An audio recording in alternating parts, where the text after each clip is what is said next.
Welcome to the playground of potential. I'm Matt the Poet, and this is my playground. Today, I'm going to talk about how to open your channel, why you would even want to, and how to discern whether the information coming through is valid or not, as well as how to protect yourself through the process. I'm going to begin from the premise that you know what channeling is, and if you don't, please check out my video, What is Channeling? I'll have the link in the description below. I'm going to begin today with the why. Why would you want to be able to channel? Well, let me start by saying that it shouldn't be for any vain pursuit or of fame or of power. Such motives will lead you to either stifle your abilities or invite something dangerous in. The real jewels of channeling are insight, inspiration, wisdom, and guidance. It gives you access to non-local intelligence. In other words, intelligence from beyond yourself. Channeling is like a computer connecting to the internet. Sure, the computer might be powerful on its own, but when it connects to the internet, it has access to vastly more information. So too, our conscious mind may be powerful, but when we have access to the unconscious and superconscious realms, we increase our capability exponentially. Now, without exception, cultivating the ability to channel is a process that takes time and often a good deal of effort. There's no drive-through, no dramatic shortcuts. So if you're not willing to put in time and effort, just tune out now. No reason to try. Yeah, just go. All right, I think they're gone. Now that we're alone, let's get down to business. The truth is that you've probably been a channel since you were very young, and you just never realized it. First and foremost, we all have at least one non-physical entity speaking to us, and that is our soul, or our higher self. It's usually just a whisper to begin with. I believe in the modern world, we often call it our conscience. It's always there, directing us towards the right thing to do. If we ignore this quiet but powerful voice within, then it often dims or gets even quieter. But if we heed its guidance, then it can become louder and more prominent in our psyche. Now, let me clarify that these are likely not going to be present as audible voices, but rather thoughts in our inner monologue. Now, some people with clairaudience or extrasensory hearing may actually hear voices, but most of us will experience this guidance as just another thought until we learn to discern the source of our thoughts. Okay. So we're all channels already. How do we learn to cultivate a greater connection with our ability to channel guidance or inspiration? It all starts in silence. There's no two ways around it. If you want to develop this ability, you're going to have to develop a meditation practice. What meditation does is allows us to quiet our conscious mind, to access our intuitive, unconscious mind. This is the access point for all channeling. There are two particular meditations that I've found truly helpful in developing my ability to channel. The first is one I call earth-fed chakra meditation. And the second I call who's at the table. And that meditation is used for discerning the aspect of self or non-self coming through. Videos of those meditations will be linked down below in the description, so check those out to beef up your skills. One of the amazing things that meditation does is that it calms the nervous system and brings us out of sympathetic mode, aka fight or flight, and brings us into parasympathetic mode, which is often called the rest and digest mode. It's incredibly difficult to hear the whisper of inner guidance over the roaring of your survival-based nervous system. Another way to prepare yourself to receive guidance from within is to prepare the body. One of the big ways to do that is through diet and exercise. Think of your physical system as the antenna of your channeling. In order to get good reception, the body must be properly attuned and healthy. Diet is perhaps most important in this regard. The more clean that you eat, the more clear the signal will be. Processed foods that contain refined sugars, preservative chemicals, and pesticides, just to name a few of the poisons that the American food industry is feeding us. They all destroy health and create static in our ability to receive and process divine guidance.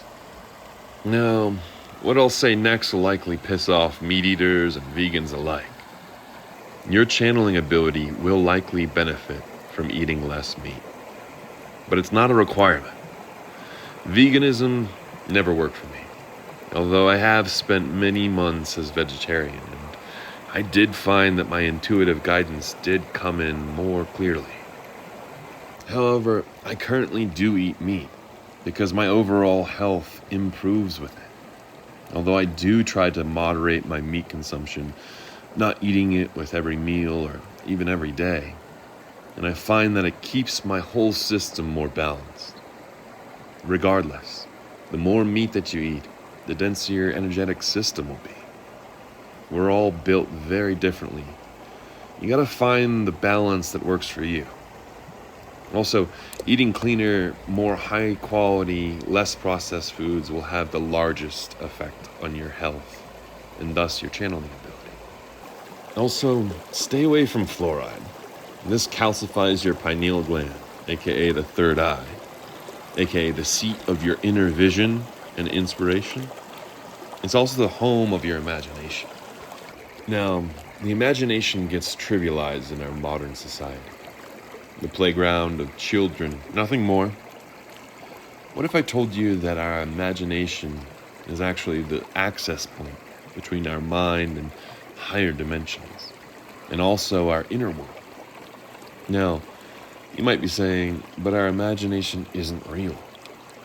Well, what we access in our imagination is not physically real, or at least not yet. It actually exists on a level of reality that is non-physical. This is how Einstein came up with his most brilliant ideas and contributions to science. He ran what he called thought experiments. In one of his more famous ones, he imagined traveling at the speed of light. Using this imaginal faculty, he created the theory of general and special relativity. All that to say that our use of our imagination is not woo-woo. Some of the greatest rational minds of all time have used their imagination to great ends. So if we are utilizing our imaginal faculties in the process of channeling, then how do we ensure that we're not deluding ourselves with what's coming through? The answer is discernment. We must flex the mental muscle of discernment. One must be rigorous when discerning whether the information is coming from a healthy source. The first and loudest alarm bell that there is whether the information coming through is inflating your ego. If it is, instantly banish it. Say in your mind or out loud, I revoke any access this entity has to me and my field. Any entity that is self-aggrandizing you is trying to use you and feed on your energy. Even if they appear in a form of holy light, if they're pumping up your ego or telling you tales of being a messiah or special in some way, beware. I'll remind you that Lucifer means light bearer. He's just a being of light. Or is he just? Only allow beings that obey the law of one to speak to you. What is the law of one? Quite simply, it's the law of divine order, a recognition that we all come from our source, one source. And what we do to one, we do to all. Any being that obeys the law of one will recognize that we are all equal brothers and sisters in consciousness. and won't try and place you above or below others. And they'll only give you information that'll benefit you and not at the cost of anyone else. Let me know in the comments if you guys want a video talking about the different astral entities that one might encounter. Angels, demons, dragons, all that.